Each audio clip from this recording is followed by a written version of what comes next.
Hey y'all, I'm back on live. I just wanna share y'all or tell y'all about my childhood life experience and stuff like that, and let y'all know where I'm from. First of all, I'm from originally from Harvey, Louisiana, and that's where I was born and raised at. And I come from a big family, and which is no longer my family. And I'm gonna tell y'all the reason why.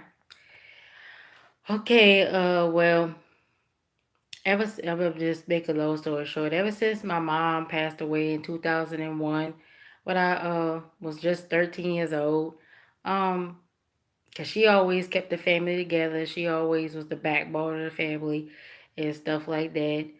Um, and ever since her passing, ever since her death, she always wanted the family to stay together. But that's not the case. That wasn't the case at all. First of all, after my mom passed away, my daddy wound up getting remarried a year after she passed, which didn't make no sense to me because I'm like, you get married uh too soon or too quickly. But that wasn't my decision, that was his decision. But that's still too soon. Especially after you didn't lost your wife and stuff like that. So that made me think something was up before she died. Like he cheated on her and stuff like that. And my brothers and sisters eventually told me, you know what I'm saying? So that was the sad news, and that really broke my heart, for my mama to be cheated on behind her back. You know what I'm saying? That's why I have trust issues and stuff like that, you know, and that's the whole reason for me. I think the whole reason for me experiencing in and out relationships with um, about 3, 4 men that I've dated in my life because of the cheating. I just don't put up with cheating and stuff like that. Like I gave him a second chance, stuff like that. I just don't put up with cheating at all. That's no. I just totally wrong to just disrespect anybody like that by cheating and hurting their feelings and playing around with their feelings. Like I no, I don't do that. That's why I'm still single now, and I'm proud to be single.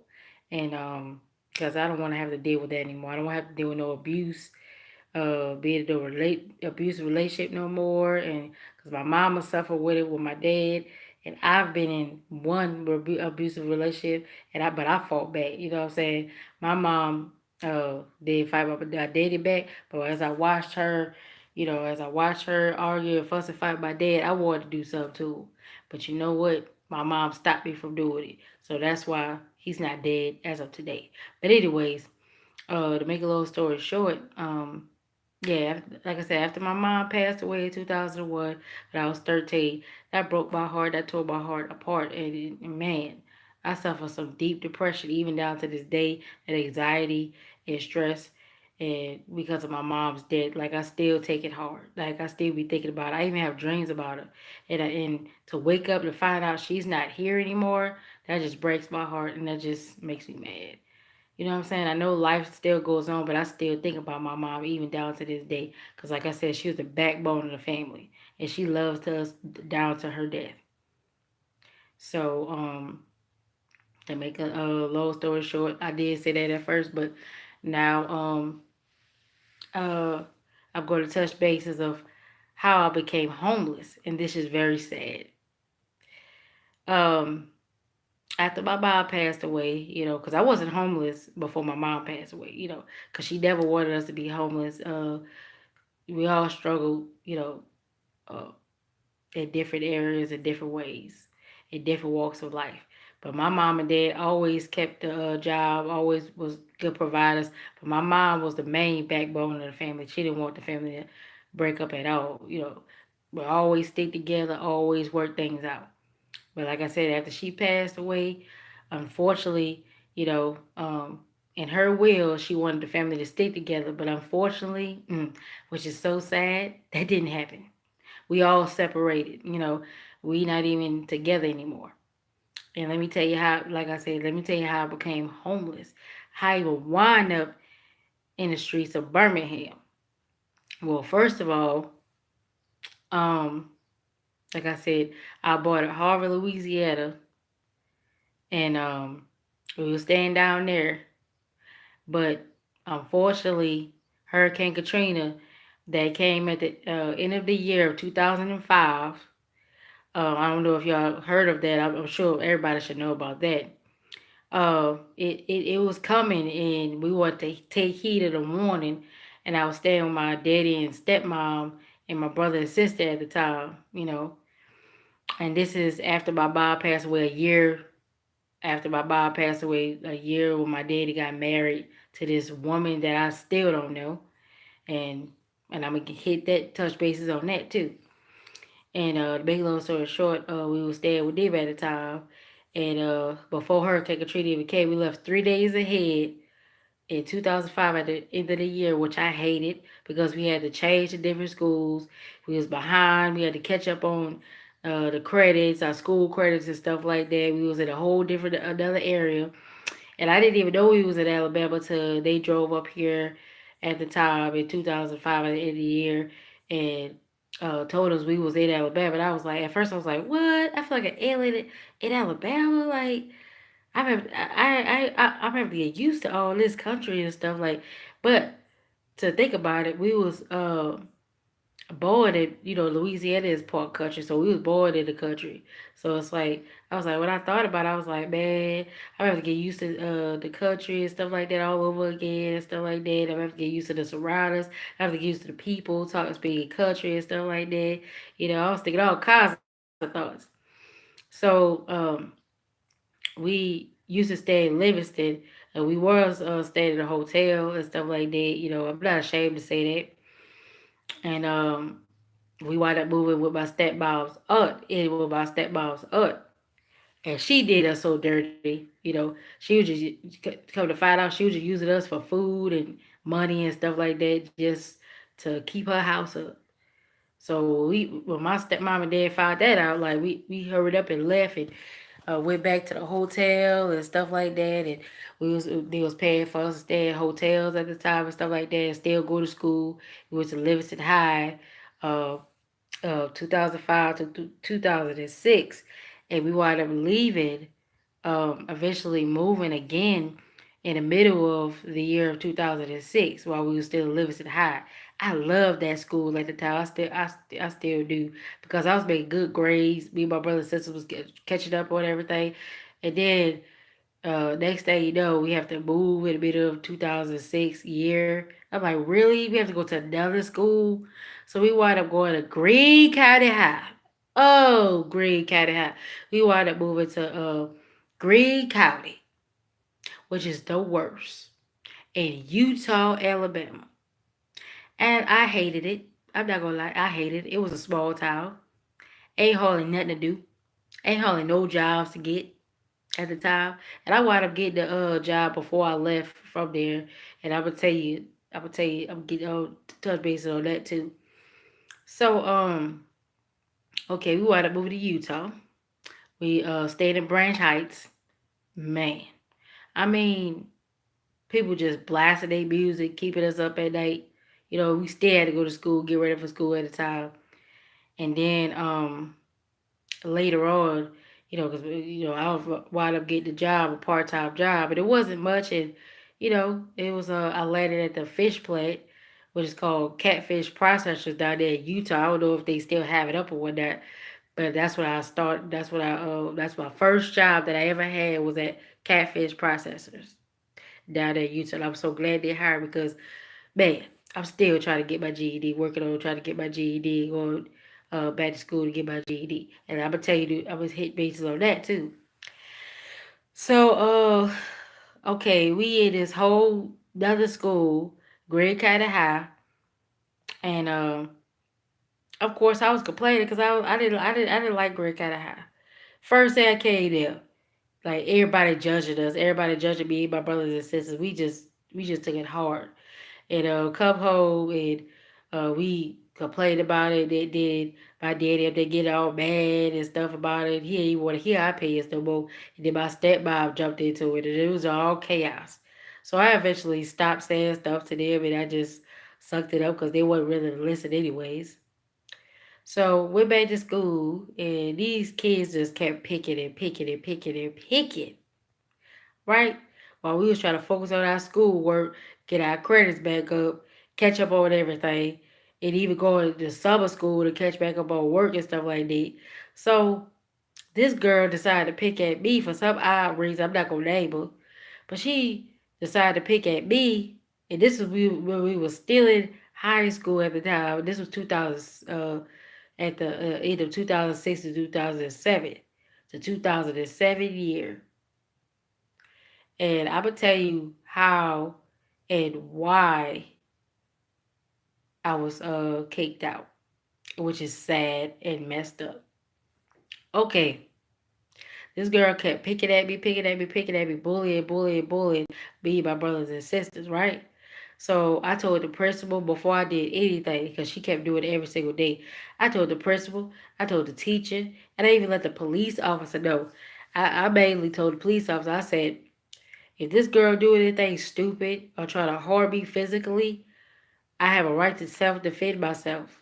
And if it means getting expelled from school, I gotta do what I gotta do to protect my brother, me, my brothers and sisters. Because this girl making threats and up there laughing about it and swinging brooms in my face and my brother and sister's face, like I didn't tolerate that at all. Period. So one day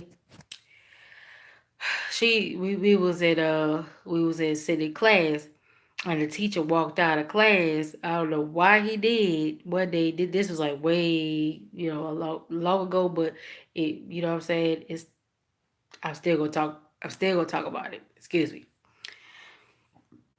me again. But anyways, uh yeah, to make a long story short, when he stepped out the room, she started excuse me. She's calling herself trying to pick at me. So I ignored it. She ended up playing around with like that. And my sister was watching her do that. She was like, hey, stop start messing with her like that. Like, stop picking at my sister like that.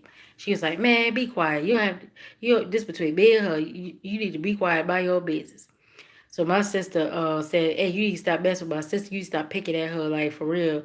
Cause my sister will self defend herself against you. So you need to stop picking at her. So she didn't take heed to the warning. So the girl kept swinging the broom, swinging the broom, swinging the broom in my face. We were still in high school at Greene County High out of all schools, and I hated that school. Um, and this girl kept picking and picking and picking and picking and picking. The teachers, the principal, and the police officer already knew about her and already knew what I was going through and what I was going to do if she physically harmed me. So this girl kept swinging a broom in my face, just testing my patience, just testing my little temper, stuff like that. And then she actually hit me with the broom. I said I took that broom, I cracked that broom. She was trying to run away from me. I said, no, don't run now, don't run now. Flipped that desk all over her. We just got to fight and stuff like that. And they ain't had no surveillance cameras at the time. They should have. But yeah, I self defended myself against her because I was like, you ain't finna hit me with no broom upside my head and thinking I'm not gonna do nothing back. No. So I self defended myself, and then after the fight ended and stuff like that, we got sent to the office. So, uh, so to make a long story short, the principal going up there accusing me of starting it first and stuff like that, and sent my dad to school. Oh, all chaos broke out then. I was like, really, really, why you trying to blame everything on me? And then one girl stood up for me because she seen the whole fight. She was like, this girl actually did kept picking and picking and picking at her and stuff like that, and then she did hit her with the broom, so she had a right to self defend herself. So to make a long story short, uh the principal kicked me out and let her and just suspend her and let her come back to the school. Told me I couldn't come to school no more, which is unfair. And down to this day, I still don't understand it. But I'm not gonna harp on that because that was in the past. You see what I'm saying? So now, right now, even down to this day, even though I'm working right now, I still plan on getting my GED because it's so sad the way principals side with different people, even though they started the fight. You see what I'm saying? And that was the whole reason for me getting kicked out of school because of her, because of me self defending myself against her, which I don't understand down to this day. I even went to the school board, and school board agreed with the principal at the time, Well, she no longer there anyways, and I'm glad. But it's too late to go back to school now because I'm 31 now. So it's too late to go back to school and try to get my high school diploma.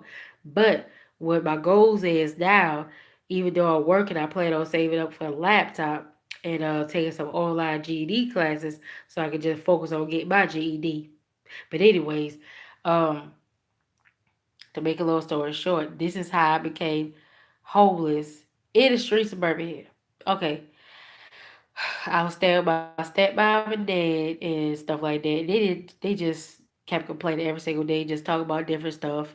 And so of course I was always obedient and stuff like that. Now when my daddy first got married to my stepmom, I had to get used to it because well, to this lady. Because I don't really know her like that. I still don't. So when he first married her, yeah, I treated her mean and ugly because I felt like she was trying to take the place of my mom, and I didn't want no other mom. I didn't want no other lady in our family in my life, because nobody could never replace my mom, and I still feel the same way today. That hasn't changed. That mindset has not changed. So, and I was already mad that my daddy cheated on my mom while she was still living and waited till she passed away to get married, remarried, a year later, which still don't make no sense to me. But anyways, so we always was fussing and fighting and stuff like that and arguing because my stepmom always started the mess, always, and he always denied the fact that she started the mess and stuff like that. So, this lady always had a problem with me. You know what I'm saying? She would always find ways to look down on me, talk down on me, and stuff like that. And at first, I was just ignoring it, for years and stuff like that. Sometimes I would let her know how I feel, and she would try to deny it, try to lie, and stuff like that. Go to my dad and try to start some mess between me and my daddy. Like this was like every single day, and I used to stay there every single day and between me and my sister too. So this was every single day. So one day, she brought her my stepmom, invited her whole little family over or whatever to get together, try to make us, draw close to her family and stuff like that. So I wasn't really interested in that because I heard that some of her family was busy and they are. So just like she is. But anyways, to make a long story short, um so we was sitting there talking at the table one day, and this was like in 2009, in the beginning of 2009, before they kicked me out. So we up there sitting at the table, just like talking, have a regular family discussion and stuff like that. And of course, my stepmom just said something about the way, because her sister asked if I was still going to my GED classes and stuff at the time. And to make a long story short, my stepmom lied to her and said, no, she not going to her GED classes. She actually stopped going. I was like, really? I said, just because I work at part time, that doesn't mean I stopped going to my GED class. No, I'm still going there. I'm still focused on getting my GED. So, to make a long story short, her sister said, "Yeah, you need to stay focused on getting your GED. Even though you're working part time right now, you can still go and focus on your GED." I said, "That's what I'm doing now." And my stepmom jumped in the conversation and just continuously just saying stuff. No, she not. No, she not. She not focused on getting her GED, which was a total lie. But so I was like, you know what? I would just excuse myself from the table because I don't want to say that out the way. I don't want to be disrespectful, and stuff like that. So that night in 2006, towards the end of the year, I excused myself from the table. She thought I was being disrespectful. Oh, all chaos and hell broke loose at the time. So my daddy and my stepmom told me to get out of their house, knowing I didn't have nowhere to go at the time, and I had a part-time job. So I wound up having to leave that part-time job and becoming homeless, in the streets of Birmingham. And let me tell you how I got to Birmingham. I got to Birmingham because when I packed my bags that day, because my daddy literally told me he didn't care where I went, he didn't care where I go. That's just what That's just how heartless he was. You know what I'm saying? That's how heartless my stepmom was too, because they were very strict and stuff like that, and they felt like they didn't have to listen to us because they were older than us. You know what I'm saying? Totally disrespectful. So my sister wound up moving out before I did to Texas, and so I wound up going to Birmingham because a few of my high school friends, my old high school friends, helped me out and let me stay with them for a few nights before I got to Birmingham to the shelter. And man, when I got to the shelter in Birmingham, it was like the shelter full of people, and stuff like that that I was not used to, like full of strangers and stuff like that. I didn't know nobody when I first got to Birmingham. I didn't know nobody in the shelter, no nothing. But I was thankful to get in the shelter. But you could only stay there for 30 days. And if you didn't find a job within 30 days, they'll ask you to go to another shelter or refer you to another shelter. So I've been back and forth, walked back and forth these shelters in Birmingham, alone, feeling lonely. Then wind up on the street and stuff like that and struggle while I was on the street in cold weather. This was when I was in Birmingham on the streets in cold weather. And it was so dangerous. It's still dangerous even down to this day.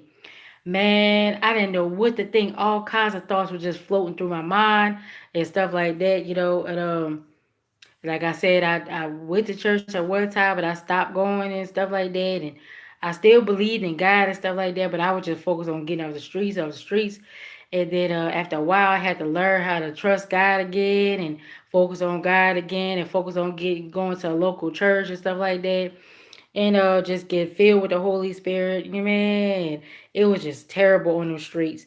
Then I had this one street guy, which he was very like nice and very protective of me, because he was like, you a female, you know what I'm saying, you by yourself in these streets and you don't have no one to turn to, and your family has abandoned you, and your family just downright turned their backs to get you. And they said, have they even reached out to you? And I said, nope. I said, have you reached out to them? I tried, but they just turned me away every single time. So and they know I'm homeless. They know I'm down here in Birmingham and everything. It was like, wow, your own family. I was like, yes, my own flesh and blood. That my mom wanted us to stick together, but they don't believe in that. You know what I'm saying? So I had to really turn to God and trust in God to get me off them streets, the cold streets, very dangerous streets of Birmingham. You know what I'm saying? At the time of 2006. Oh, no, 2009. I'm going to rephrase it. 2009. So I was homeless for a good 4 months in Birmingham. And I know the police, they drive around in Birmingham at the time, in 2009. This is 2009 I'm talking about.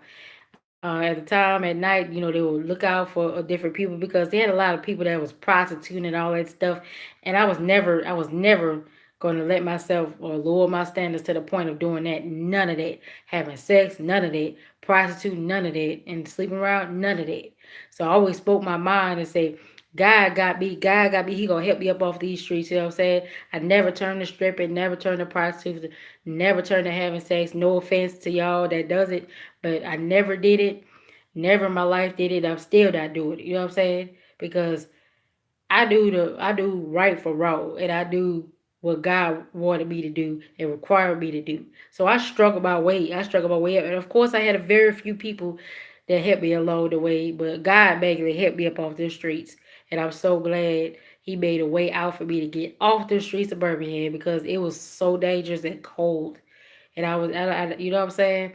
And I felt alone at first, but when I really start putting my trust back in God, and really start uh, drawing back close to God and get more, into His Word again. Man, I went from, like I said, I went from shelter to shelter. I've been at I stayed at I went to different eating places. It was so hard to use the bathroom because most places were closed late at night and stuff like that. I would have a hard time going to the bathroom and stuff like that. So it was so super cold. And I was barely eating and stuff because I was stressing out so much.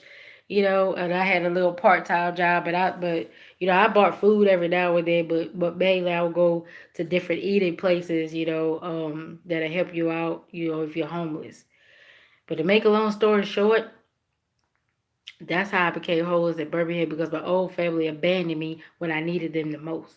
So God wound up separate me from my family completely, like completely, because He knew they was toxic to my life. He knew that they was just causing nothing but drama, pain, heartache, depression, stress in my life, and they wasn't upbuilding me. They wasn't supporting me in anything I did. So He completely removed them out of my life, and that's fine because if that's the case, in order to keep my close relationship with God, then so be it. And ever since then, God has really been guiding me in my life. And I'm at a local church. I'm at a hometown church now, and it's called Capstone Church. And I'm glad I been going to that church for 3 weeks now with my friend Olivia. And yeah, I'm no longer living in Birmingham anymore. I'm down here in Tuscaloosa now, and I stayed in different shelters down here in Tuscaloosa too. And man, I went through some experience. You know what I'm saying? I never been homeless down here in Tuscaloosa, but I was in Birmingham. But now I'm down here in Tuscaloosa now. I'm working now. I'm back on my feet. Thanks to God Almighty, cause He helped me along the way, and He also sent a guardian angel to help me along the way, um, as I continue to draw close to Him too. And we both go to church together. Her name is Olivia. We both go to church together every Sunday, the Capstone Church. And we think about joining the church as soon as possible. And it's a great church. It's very encouraging. They pray for you and stuff like that. So I'm glad I was able to get my life together and draw back close to God. And ever since then, my life has tremendously been turned around, especially without my family interfering with my decisions and stuff like that, and um, interfering with my relationship with God.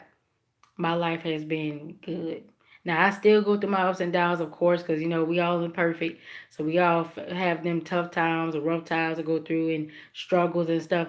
But if you continue to rely on God and put Him first, and rely on Him to strengthen you up and make you happy, your life will be better in God's hands. Like for real. Like I've been through so much in my life. Like for real. Like I said, I've been homeless before. Of jumping from shelter to shelter because my own family abandoned me. My own flesh and blood that I was supposed to be close to, but the only person that I was really close to was my mom, and so that was just heartbreaking to like lose her in 2001 when I was 13 because I was very close to her out of all people in the family, out of anybody in the family. So, but now my family want to try to reach out to me because they see I'm on my feet. They see I'm not on the streets anymore. See, when I was on the streets, they didn't care. They didn't care nothing about me. They didn't reach out to me and none of that. So now God has completely removed them out of my life, and I'm glad He did because it's for a good reason. Because I'm trying to better myself and better my relationship with God and stuff like that, and continue on going to church. They prayed up and stuff like that. So I'm not trying to be distracted by no, drama and stuff like that. No extra drama, none of that. So God knows my heart, and He knows that, and He continues to guide me in my life and send guardian angels to help me along the way. So God is good. That's all I can say, y'all. But thank y'all for looking at this. For anybody that's looking at this, thank y'all for supporting it. Thank y'all for buying out time during your day to really hear my story and really listen to my truthful, real life story that been going on in my life. And like I said, I didn't want everybody to know, but now I'm putting it out there because I feel like my story. This is a testimony. Actually, this is a testimony. This is not a story. This is a testimony.